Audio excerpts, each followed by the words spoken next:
Magandang hapon sa inyong lahat.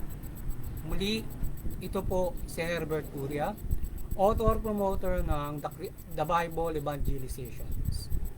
Kakibat ang ating pananalig sa ating banal na Panginoon Diyos, banal na Panginoon Kristo, at gabay ng kaliwanagan ni Banal na Santa Maria, ay ating po binabahagi sa inyo sa linggong ito, ang mensahe ng ating banal na Panginoon Diyos. Ang tema ng mensahe ng ating banal na Panginoon Diyos ay idalangin ang gabay ng Panginoong Kristo na magkaroon tayo ng mabuting pamahalaan. Ngayon po ay babasahin ko sa inyo ang mga mensaheng ito mula po sa Bagong Tipan ng Mabuting Balita ng paghahari ng banal na Panginoon Diyos sa pamamagitan ng banal na Panginoong Kristo. At ayon po dito sa 1 Timoteo Kabanata 2, talatang 1 at 2, ito po ang mensahe. Una sa lahat, ipinakikiusap kong paabutin ninyo sa Diyos ang inyong kahilingan, panalangin, pamanhik, at pasasalamat para sa lahat ng tao.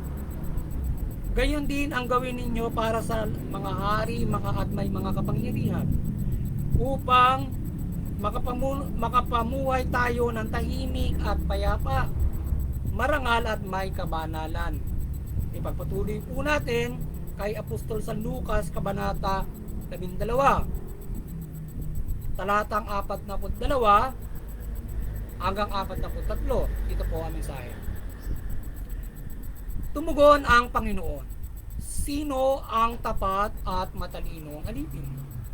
Hindi ba siya ang pamamalaanin ng kanyang Panginoon sa sambahayan nito upang magbigay sa ibang mga alipin ng kanilang pagkain sa karampatang panahon? Mapalad ang aliping iyon kapag dinatnan siyang gumagawa ng gayon pagbabalik ng kanyang Panginoon. Ipagpatuloy po natin kay Apostol San Lucas Kabanata 18, talatang 6 hanggang 8. Ito po ang mensahe. At winika ng Panginoon, narinig ninyo ang sinabi ng masamang hukom. Hindi ipinagkait ng Diyos ang katarungan sa kanyang mga hinirang na dumaraing sa kanyang araw-gabi.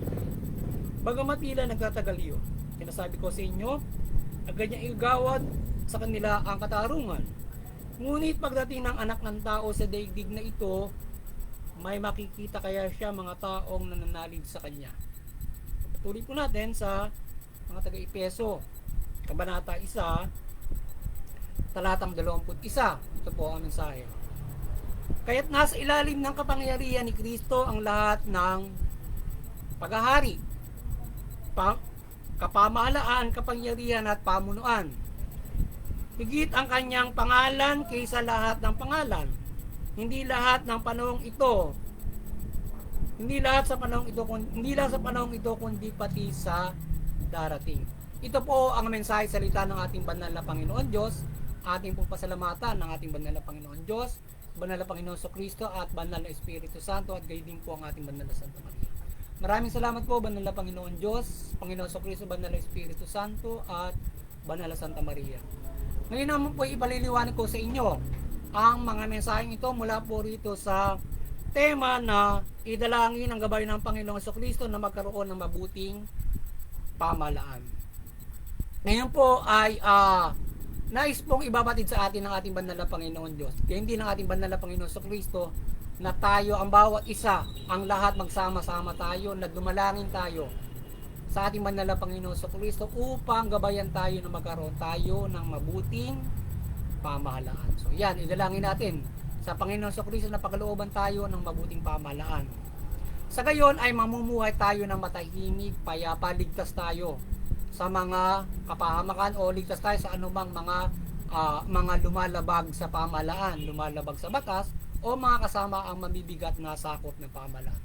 Tayo mamumuhay ng mapayapa, may kabanalan, at iparating natin ng lubos ang ating mga panalangin ito sa Panginoon Diyos para magabayan tayo ng mabuting pamahalaan ng ating banal na Panginoon sa Kristo. Para yung kapamahalaan na yan ay kanyang gabayan mula dito sa mabuting balita at gabay ng simbahan at iba't ibang mga sugo, kapangyarihan upang yung pamahalaan ay mamahala ng mabuti. ito ay yung authority niya ay umiral para yung mga tao ay mapamahalaanan niya ng mabuti at makapambuhay siya ng mapayapa, matuwid, ligtas sa mga karahasan, ligtas sa mga gumagawa ng mga katiwalian, ligtas sa gumagawa ng mga pang-aabuso o anumang uri ng kasamaan ng sinumang mga taong naliligawang landas, mga gumagawa ng hindi mabuti, maging nasa pamahalaan na mga hindi sumusunod sa kanilang tungkulin, lumalabag sa batas. So tayo ay gabayan ng Panginoon sa Kristo na yung pamahalaan ay umiiral ng mabuti para tayo napoprotektahan ng pamahalaan. So gayon nakapamuhay tayo ng maayos kung may kapayapaan sa gabay ng authority ng pamahalaan. So maliban dyan, syempre hindi lang lamang pamahalaan ang pangunahin na nagpapairal ng mabuti o kapayapaan. Syempre yung gabay ng Panginoon Diyos mula sa simbahan at iba't ibang mga gabay niya para gabayan yung mga tao kagaya natin para umiral yung kapayapaan at maligtas sa mga karahasan at kapahamakan. Syempre yung kapamahalaan ay persa sa mga pasaway at ito ay magbigay ng babala sa mga tao makagagawa ng hindi mabuti na sila ay didisiplinahin ng mabigat ng pamahalaan. So yun. Ngayon, ganyan tayo dapat na manampalataya tayo ng lubos sa ating Panginoon sa Kristo, nagabayan tayo ng mabuting pamahalaan at partikular makatarungang pamahalaan. Yung ating pamahalaan ay idalangin natin na ito maging makatarungan para ito yung pamahalaan hindi nakakaagrabyado. Halimbawa yung pagpapairal niya ng peace and order, ito ay makagagabay ng lubos, ng patas, hindi ilan lamang yung pinoprotektahan, hindi ilan lamang yung bibigyan ng hustisya, kundi lahat ay patas, poprotektahan lahat. At kung mayroong nagawa ng hindi mabuti, nalabag ang batas, siya ay bibigyan ng hustisya ng ating pamahalaan, patas. So kaya yung idalangin natin ng lubos na maging makatarungan yung pamahalaan para hindi tayo mabiktima ng mga tao at mga nasa pamahalaan na nagpapairal ng inequality of justice o nagpapairal ng mga hindi patas na pagprotekta ng pamahalaan.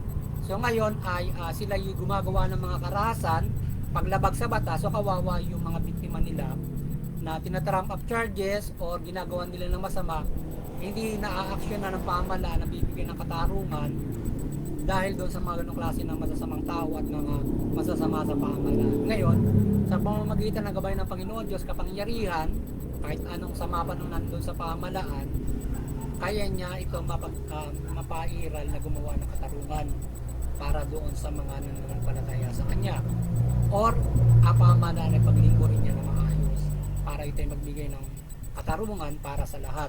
So ngayon ay yung mga masasamang tao, manlalabag ng batas, mga nasa pamahalaan na hindi mabuti ay sila ay susupilin, tuturin, sila yung lalapatan ng hustisya at bibigyan ng katarungan yung mga naaagrabayado niya. So dapat ang pamahalaan ay poprotekta ng patas para sa lahat.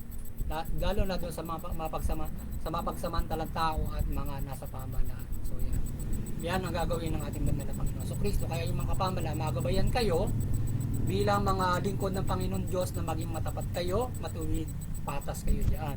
So maglingkod kayo ng patas, salip na sundin nyo yung authority nyo at hindi maging unequal kayo. Halimbawa yung pondo ng pamahalaan, kurakutin nyo. Yung kapangyarihan nyo, gamitin nyo nga kagaya nun, mga abuso ka, yung mamamayan mo salip na pagtangkil mo, gugulpihin mo. Yung pabayaan mo siyang guluhin nung kakilala mo, nung makapaglalagay sa'yo, di ba? Or ma-influensyan tao. So, kaya yung mga kapamahalaan, kapag yung mga taong na yan, na halimbawa at your words, bilang lingkod ng Diyos, makakurusahan ka kapag pinababayaan mo siya na nanggugulo doon sa niya kapwa-tao niya at your words, di ba? Or nakararating sa'yo. Kapag alam mo yan, mayroon kang kaparusahang pagdating ng takdang panahon na pananagutan mo sa Panginoon Diyos or maging yung pamahalaan niya ay uusig sa iyo kapag ka ikaw ay hindi patas sa inyong panunungkulan. Kaya pagdating ng takdang panahon kapag ka ikaw ay mapalad, maaaring doon sa 1,000 tao makasama ka, pamahalaanin ka rin niya roon.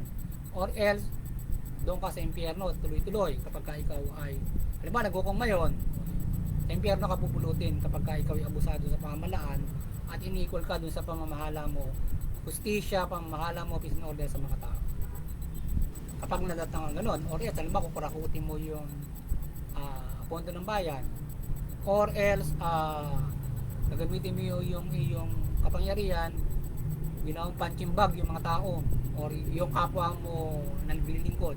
So mayroon kang kaparusahan at mayroon kang pananagutan sa Diyos. At maging sa pamahalaan na yan ay gagabayan ng Panginoon Kristo para yan ay maging matuwid sa pamamahala o kasama ka sa itutuwid ng kapamahalaan yan na sa pagtuwid ng para sa lahat ng kabutihan ng lahat. Ganyan ang gagawin ng Panginoon Kristo. Kaya kayo mga kapamala, magagabayan kayo ng simbahan, kagaya natin na gumagabay sa pamahalaan mula dito sa Mabuting Balita, kung paano kayo kayo manampalataya sa Panginoon Diyos at mamahala kayo ng matuwid at mabuti diyan. Na kayo ay magabayan na kung ano man yung tungkulin dapat yung sundin nyo na mabuti. Huwag nyo labagin yan at huwag nyo abusuhin. So yun. Kaya tandaan nyo mga nasa pamahalaan, pailalim kayo sa Panginoon Kristo bilang mga nananampalataya or ang ating mga kapamahalaan ay dapat ay nasa ilalim ng Panginoon Kristo, sapagkat ang lahat ng yan, ang lahat ay pinailalim ng Panginoon Diyos sa Panginoon Kristo at nasa Kanya ang ating kaligtasan, ang ating buhay nasa pamamagitan ng Panginoon Kristo.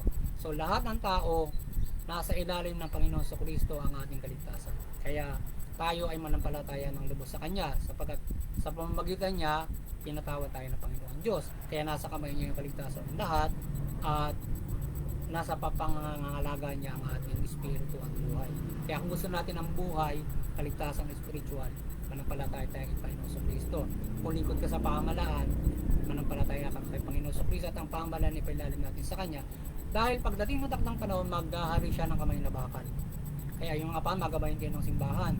Halimbawa, simbahan mula halimbawa dito sa Pilipinas ng ating CBCP. Kung halimbawa sa pangkalahatan yung ating Vatican Church, ang Pope. So magabayan ng lahat ng mga pamahalaan ng Santo Papa sa Vatican dito sa ating CBCP, sa ating sa lokal sa ating Pilipinas CBCP, para kayo ay mamahala ng mabuti at kayo magpailalim sa Panginoon sa Kristo bilang pagikayat. Ngayon man, generally kayo mamahala ng mabuti sa gabay ng at kayo ginagabayan ng mabuting balita ay na kayo ay mamahala ng mabuti dyan. Gaya ng ating ginagawa ngayon. So sa gabay ng Panginoon Diyos at even in a practicality na gabay na ito, mamahala kayo ng matuwid, makatarungan, diba? So yun. So ganyan yan na kayo dapat, kayo mga nasa pamahalaan or else maliban sa kayo ay maging isang Kristiyano, wala man kayong relihiyon, and the entire government na dapat pailalim, mamahala kayo ng matuwid dyan.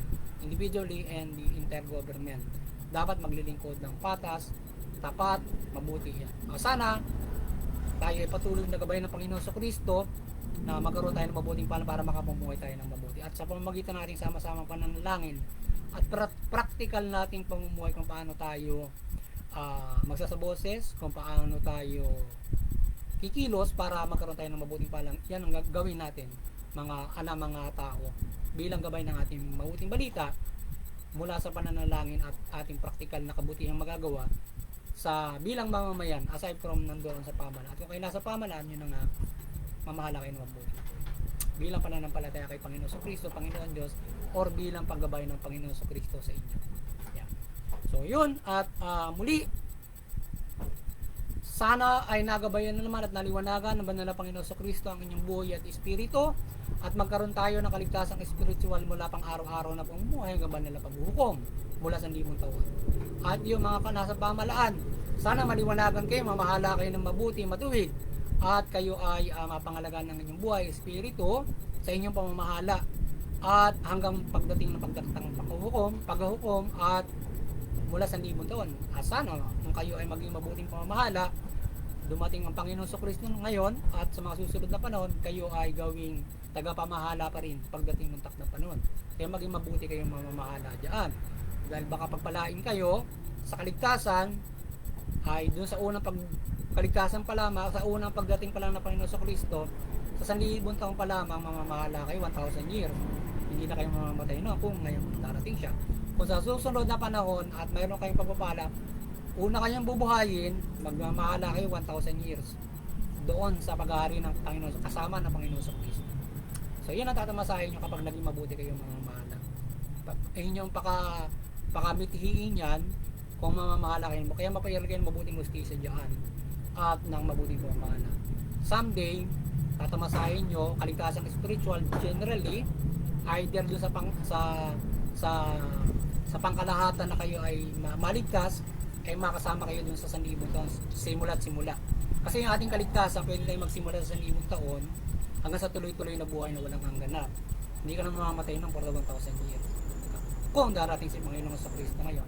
Pero sa susunod na panahon, kung halimbawa, hindi sa generation natin dumating, bilang namamahala ka ngayon, inabot ka na ng spoilage mo, dumating nung sa next generation ng Panginoon sa Kristo. Una kang bubuhayin kung ikaw yung pagpapalain, kung may kaligtasan ka, bubuhayin ka muna, pamamahalanin ka, kasama ka mamamahala for the 1,000 years. Or else, sa susunod ka na bubuhayin para bigyan ka ng buhay na walang hanggan. Sa susunod na panahon. Pero mas maganda kung makakasama ka ron kung mamamahala ka ng mabuti, makatarungan, matuwid sa panahon ngayon. Mula dito sa Pilipinas at lahat ng mga nasa pamahalaan. Sana magabayan kayo. At muli, sana ay maliwanagan ni Banal na Santa Maria ang sambayan ng Pilipino at ang buong mundo at maliwanagan kayo lahat sa ating pagbabahagi ng mabuting balita. Sana patuloy tayong maliwanagan pagmilagrohan ng Banal na Santa Maria o presensyahan tayo ng Panginoon Diyos, Panginoon Kristo. Iba't ibang mga kapangyarihan na gabay, milagro sa ating pagbabahagi ng mabuti. Pagliwanagan niya ang bansang ito at ang buong Pilipinas sa ating pagbabahagi ng mabuting balita. Yan. At tayo ay kanyang pagmilagrohan. At maliban diyan ay yung bawat mga relihiyon, patuloy na sana kayo maliwanagan ng ating Banal na Santa Maria at patuloy na kayo tayo magkaisa sa Interfaith Unity.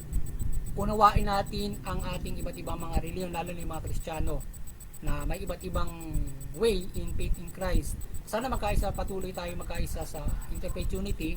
Sama-sama pa rin tayong magligtas ng sangkatauhan sa iba't iba pa nating mapamagkakaisahan in faith in Christ.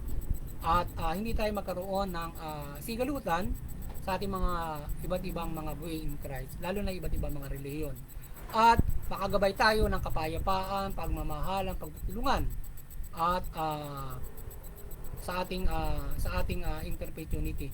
Lalo na magabay natin yung family, community, bansa, mundo, buong mundo, bawat mga bansa, buong mundo. Lalong-lalo na yung mga kapama na magabayan natin ng mamahala ng mabuti yan, mamahala siya ng yung legality ay ito ay makapamahala ng matuwid sa legal makatarungan. At yan ay maging barrier natin na kung sakasakali na hindi nagkakaunawaan ay naging barrier para hindi maiwasan ng mga bawat mga reliyon na sila ay magkagatan, na sila ay mag-away, mauwi sa karahasan. So naging barrier yung pamahalaan para naaawat ko. Sakasakali na mauwi sa hindi maganda yung gagawin ng mga reliyon. Aside, higit sa lahat, yung kapayapaan na iniaaral natin at ginagabay ng Panginoon. Na magmahala, magtulungan. At muli, sa ating CBCP Vatican Church, maliwanagan po kayo ni Panginoong Kristo, maliwanagan kayo na Banal na Santa Maria at patuloy niyong pagbuklurin ang sangkatawan sa pananampalataya kay Panginoon Diyos mula Panginoong Kristo at mabuting balita. At sa ating munting kakayanan, sana patuloy tayong gabayan ng presensya ng at milagro ng kapangyarihan ng Panginoon Diyos, Panginoon Kristo at ng Banal na Santa Maria. Maging ng mga anghel ng mga kalangitan. So gabayan tayo ni Banal na Santa Maria mga anghel ng kalangitan. Isugo siya ng ating Banal na Panginoon Diyos sa pagbabahagi natin ng mabuting balita. Gabayan tayo ng kaliwanagan. At ng Panginoon Diyos at ang Banal na Santa Maria. At pagmilagrohan tayo ng mga anghel ng kalangitan. At mula sa Angel of Virtues. At tayo ay pagliwanagan at sa pagtalima ng mabuting balita. At gabayan ang iba't ibang mga pagmimilagro at pagliwanagan ng Panginoon Diyos ang bansang ito, buong mundo sa ating pananampalataya, sa ating pagbabahagi ng mabuting balita. At yung mga kapamalaan, lalong-lalo na sa paggabay natin sa pamahalaan, gabayan tayo ng kapangyarihan ng Panginoon Diyos, Panginoon Kristo. At gabay ng kaliwanagan ni Banal na Santa Maria. At doon sa mga kapamalaan, kayo ay maliwanagan ni Banal na Santa Maria at mamahala kayo ng mabuti matuwid, tugunin niyo yung karapatang pantao, patas na hustisya, at sa gayon hinihikayat na manampalataya sa ating Panginoon Diyos mula Panginoon sa Kristo at tayo ay sama-samang magpuri at magpasalamat sa Panginoon Diyos at Panginoon Jesus. Magandang hapon sa inyo lahat.